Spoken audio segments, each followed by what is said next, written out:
ಮಂಜುನಾಥ್ ಅವ್ರಿಗೆ ನಾನು ಒಂದು ಕಿವಿ ಮಾತು ಹೇಳಲಿಕ್ಕೆ ನಾನು ಬಯಸ್ತಾ ಇದ್ದೇನೆ. ಮೊದಲು ನಾನು ಹೇಳ್ಕೊಂಡು ಬಂದಿದ್ದೇನೆ, every booth should have A digital youth, ಅದು ಕಂಪಲ್ಸರಿ. ಅದರಲ್ಲಿ ಯಾವ ರಾಜ್ಯನೂ ಇಲ್ಲ. ಆ ಡಿಜಿಟಲ್ ಯೂತ್ ಆ ಬೂತ್ ನಲ್ಲಿರುವಂತ 200 ಜನ 300 ಜನ ಮೆಂಬರ್ಸ್ ಮಾಡಬೇಕು. ಪ್ರತಿ ಬೂತ್ ಅಲ್ಲೂ ಕೂಡ 25 ಜನ ಕಾರ್ಯಕರ್ತರ ಒಂದು ಪಡೆಯನ್ನ ಮಾಡಬೇಕು. ಒನ್ ಬೂತ್ 25 ಮೆಂಬರ್ಸ್ ಕಂಪಲ್ಸರಿ ಇರಬೇಕು. ಆ ಬೂತಿನ ಜವಾಬ್ದಾರಿಯನ್ನ ಅವ್ರಿಗೆ ವಹಿಸಬೇಕು. ಯಾರು ಬೂತ್ ಅಲ್ಲಿ ಹೆಚ್ಚು ಮತವನ್ನ ಕೊಡಿಸ್ತಾನೆ ಅವನೇ ನಾಯಕ ಹೊರತು ನನ್ನ ಮುಂದೆ ಗಿರ್ಗಿಟ್ಲೆ ತಿರ್ಕೊಂಡು, ಸಿದ್ದರಾಮಯ್ಯನ ಮುಂದೆ ಗಿರ್ಗಿಟ್ಲೆ ತಿರ್ಕೊಂಡು ಅವನು ನಾಯಕನಲ್ಲ.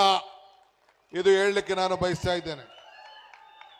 ನನ್ನ ಮುಂದೆ ಬಂದು ನನಗೆ ಜೈಕಾರ ಹಾಕ್ಬಿಟ್ರೆ, ನನ್ನ ಪೋಸ್ಟರ್ ಹಾಕ್ಬಿಟ್ಟು ಒಂದು ಫೋಟೋ ಹಾಕ್ಬಿಟ್ಟು ನನ್ನ ಮನೆ ಮುಂದೆ ಕಟ್ಬಿಟ್ರೆ ನಾನು ಒಪ್ಕೋತೀನಿ ಅಂತ ನೀವು ಯಾರು ತಿಳ್ಕೊಂಡಿದ್ರೆ ಅದು ನಿಮ್ಮ ಭ್ರಮೆ.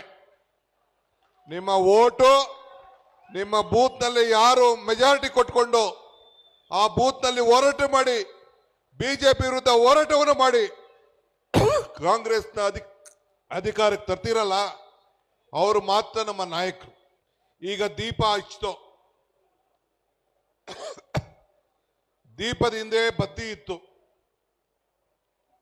ದೀಪದ ಹಿಂದೆ ಕೆಳಗಡೆ ಎಣ್ಣೆ ಇತ್ತು. ಆ ದೀಪ ಕೆಳಗಡೆ ಎಣ್ಣೆನೂ ಕಾಣಲಿಲ್ಲ, ಬತ್ತಿನೂ ಕಾಣಲಿಲ್ಲ, ಬರೀ ಬೆಳಕು ಮಾತ್ರ ಇತ್ತು. ಹಂಗೆ ನೀವೆಲ್ಲ ಬಹಳ ಜನ ಚುನಾವಣೆಯಲ್ಲಿ ಗೆದ್ದಿದ್ದೀರಿ. ನೀವು ಗೆದ್ದ ತಕ್ಷಣ ನೀವು ಲೀಡರ್ ಅಂತ ತಿಳ್ಕೊಳಕ್ ಹೋಗ್ಬೇಡಿ. ನಿಮ್ಮಿಂದ ಶ್ರಮ ಪಟ್ಟಂತ ಯಾರು ಕಾರ್ಯಕರ್ತರು ನಿಮ್ಮನ್ನ ಗೆಲ್ಲಿಸಿ ಹೋರಾಟ ಮಾಡಿದ್ದಾರೆ ಅವರು ನಮ್ಮ ನಿಜವಾದ ನಾಯಕರೇ ಹೊರತು ನೀವು ನಾಯಕರಲ್ಲ. ಇದನ್ನು ಕೂಡ ನಿಮ್ಮ ತಲೆಯಲ್ಲಿ ಇರಬೇಕು.